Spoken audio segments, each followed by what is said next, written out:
Hey everyone, welcome back to the channel and welcome to my latest modification for the M2, a retrimmed, custom, full alcantara steering wheel.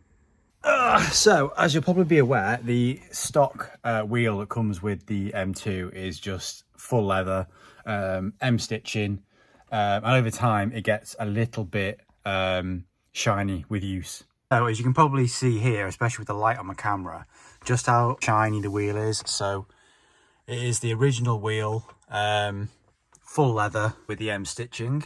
I have been and purchased a custom to my spec, retrimmed original OEM steering wheel from Royal Steering Wheels. So with this one, this is an original OEM BMW F series steering wheel. So I've gone, as you can see, full alcantara. Now this is, I can't remember the color code, but this is essentially OEM BMW black alcantara. I've gone with the blue center stitch, basically to match blue calipers and I guess the blue in the BMW badge as well. And I've also got, if you can see it there, just about on the really horrendous camera, a blue stop-start button as well for the car. Typically with retrim steering wheels that I've had in the past, I've gone for red, but I thought, especially with the blue calipers, I'll go for a blue center stripe there. And then I've stuck with the original M coloured stitching as well. Okay, so the first thing we need to do before we do anything on the car, we're removing the airbag, so we need to disconnect the battery. So you're gonna need a 10mm 3/4 inch ratchet, and we'll get into the boot and remove the battery. Okay, so if we pop the boot floor, so we're gonna pop, make sure that's set to undo, there we go. And we're gonna remove this. This is a top tip. Because the M2 has got frameless windows, we want to open the door because, I've learned this the hard way, the glass obviously doesn't automatically drop if the battery's dead. So once both doors are open, you've got access, then you can remove the battery. There we go. As long as we make sure that that's sufficiently isolated from everything, we can go ahead and put that back. Okay, so this is my first time removing a steering wheel on a BMW. So you need a flathead screwdriver, and you can see down here we've got one, and then we've got two, two holes. The screwdriver needs to go in orientated towards the steering wheel. Okay, so I'm gonna pop that in there. I'm gonna apply some pressure. Okay, I had to put the camera down there, but basically you need to go in with the screwdriver angled like that, and you'll feel it straight away against a spring resistance.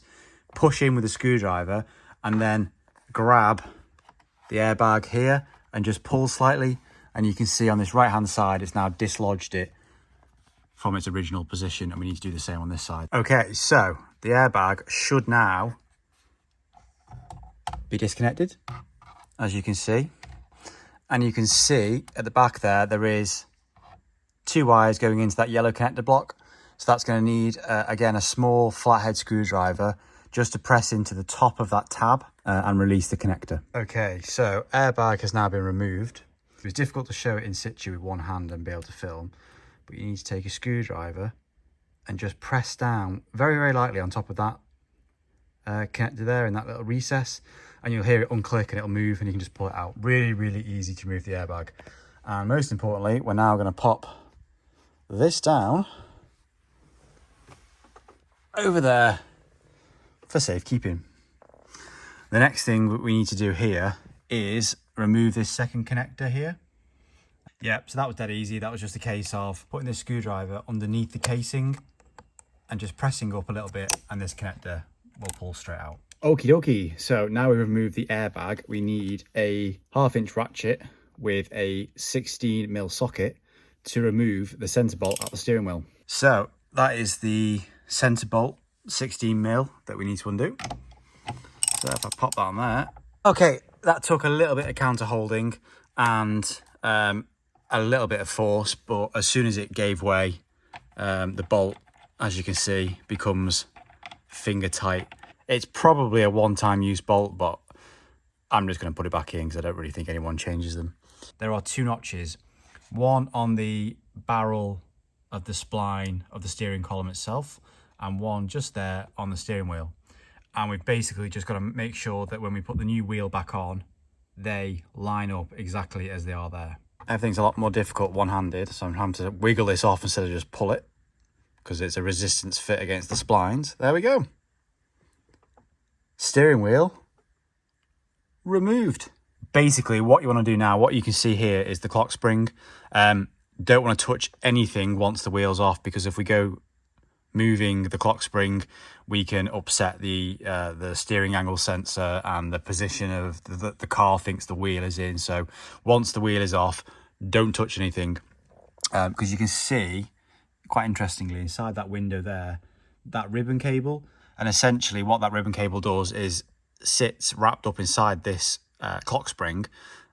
And obviously the output is those two connectors there to go to the airbag and the steering wheel controls and the gear shift paddles. And as you turn the wheel, that ribbon cable winds and unwinds within that.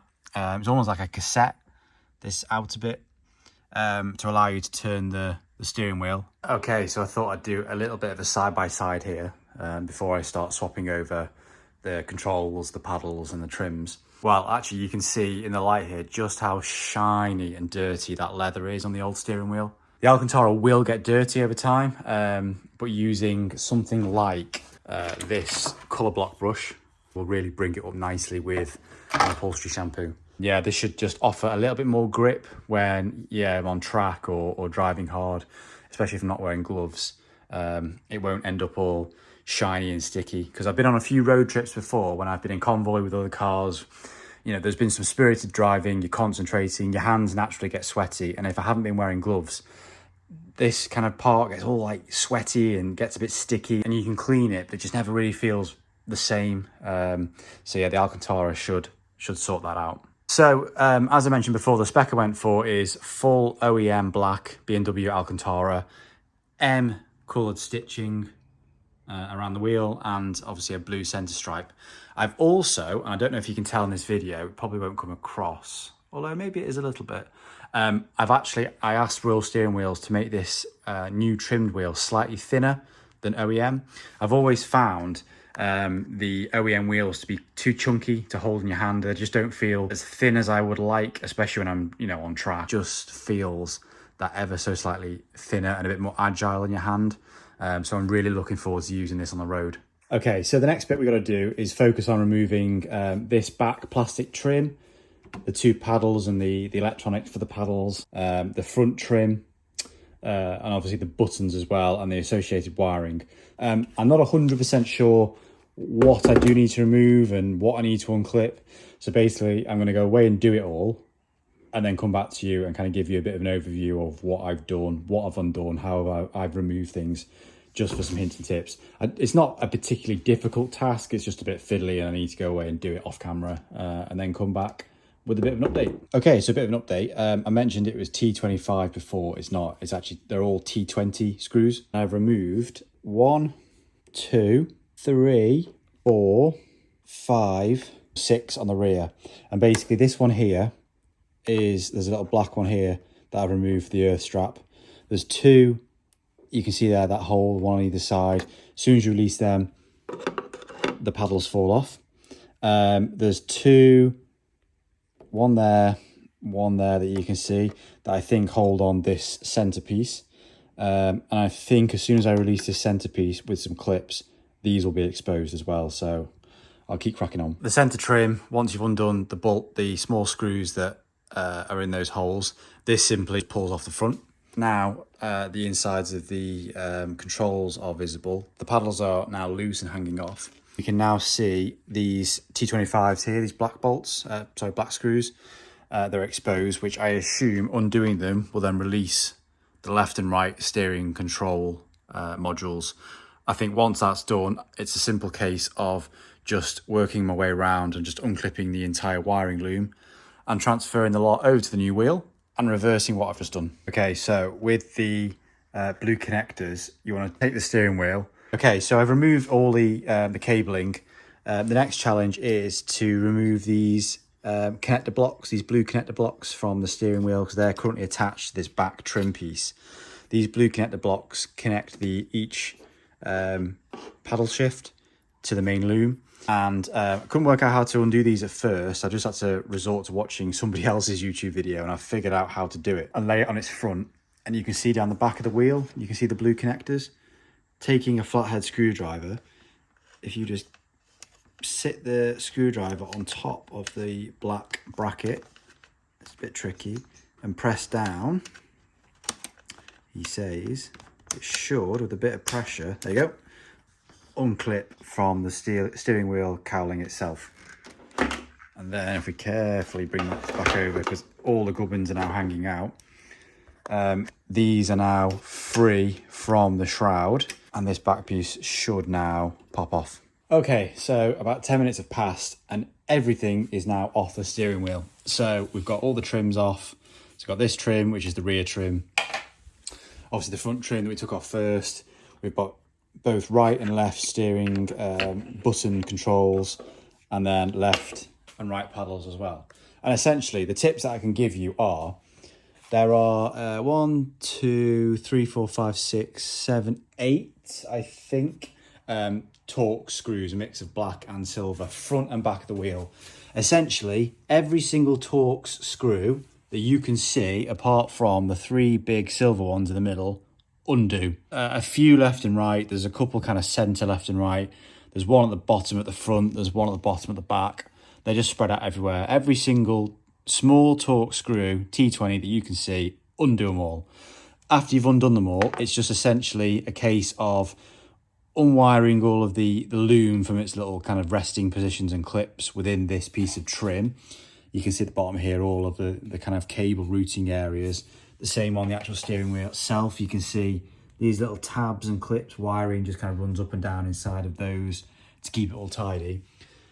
Once you've undone all the wiring from those tabs, you can then go ahead and remove the steering wheel button control modules. That just pop out. The paddles would already have dropped out. The toughest bit by far was undoing the paddle modules from the main loom with these clips. And essentially what you need to do, this was inside of there, and it's just a typical, car electrical connector, really difficult to get to. You need a very, very, very small, kind of watchmaker's flathead screwdriver. And essentially you just want to find the top of this connector, so like the female piece of it. And you can see that hole there. Essentially, there's a little tab on the male piece. The tab will just, be visible within that kind of hole there. So you want to essentially take a screwdriver, I'm really sorry for the camera work, take a screwdriver in the top of this female piece and kind of just wiggle and prise carefully whilst applying some pulling pressure on this piece, and this piece will come out. Right, and about half an hour later, we're done, I think. I found myself having to take off the steering wheel controls and the paddles a few times because I got a few screws the wrong way around. It was difficult to film. It's one of those things where it's not a difficult job, it's just fiddly. And a tip I would give anyone doing this job is take photos of which coloured screws came from where. One thing that I did do was this silver screw here and the one on the right. I screwed those in without putting this trim on first, because you can see they actually screw through the trim. And basically what that did, it meant that the screw was probably 3 or 4 mil longer than it should have been because it wasn't going through the trim. And you can see that dimple there, it basically protruded and poked a bit of a bubble in the back of the steering wheel, which is a bit annoying. It won't really cause any issues because I can't see it luckily, but that was a result of me not knowing which screws go where. So take your time, take pictures of where all the screws come from, which colours go where when you first take them out of the original wheel. But yeah, that's I think that's pretty much it. All the buttons work, they click, all the things sit where they should do. So I'm really happy with that. It looks absolutely awesome. Next job is to put it back on the car. Okay, there we go. That's the wheel positioned back on. You can see there the 2 tabs line up nicely.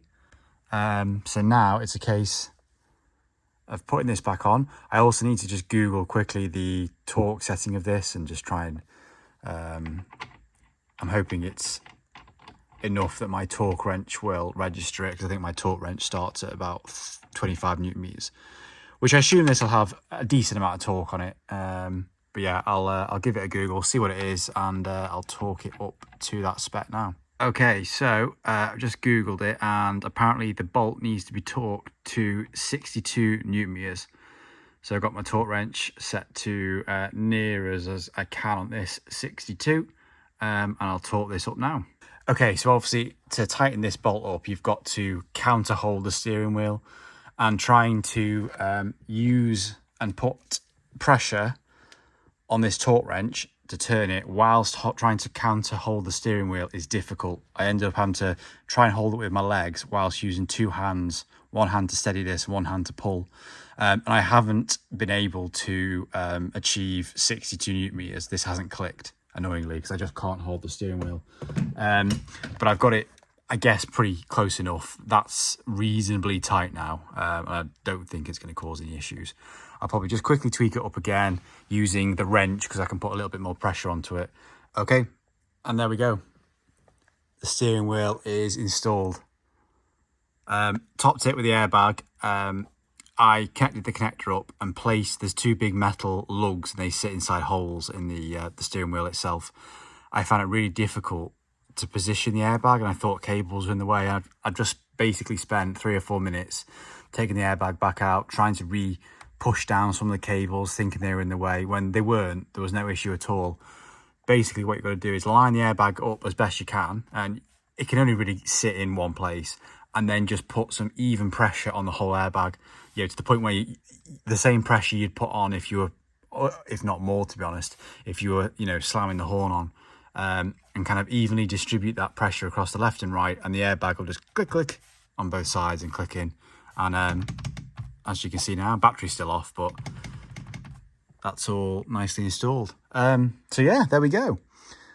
The alcantara actually looks a little off black. It looks a little bit brown because the flash of the camera is on, but in real life it's pretty darn close, if not, yeah, to be honest, exactly the same as the OEM alcantara on the gear surround and on the doors themselves. So yeah, it'll look better in daylight, obviously, but I am really happy with the quality and with the feel of the steering wheel. It feels so much better with it being alcantara and not that sticky, horrible, shiny leather. It matches, obviously, the center console, the handbrake boot, the door cards. Feels really nice, and with it being slightly thinner, it just feels really like agile and tactile. So I'm really looking forward to getting the car back out on the road and getting a track day booked in it soon, and yeah, really experiencing the steering wheel. But yeah, that's it for me, guys. A quick and dirty video again. These aren't polished at all. These are just literally almost like, I guess, like little vlog things, kind of going along when I'm doing some modifications. There's a lot of stuff that I've already done on the car that I haven't filmed, so I'll probably do some kind of retrospective videos in the future. Looking like we're planning a track day soon, so hopefully either Anglesey or Alton Park, get that booked, take the M2 back on track again. And yeah, the springs here is starting to get a little bit nicer, a little bit warmer, a little bit drier, which means that I can take the car out and properly enjoy it on the roads. There'll be some more content about the M2 dropping on the channel soon. So cheers, see you next one.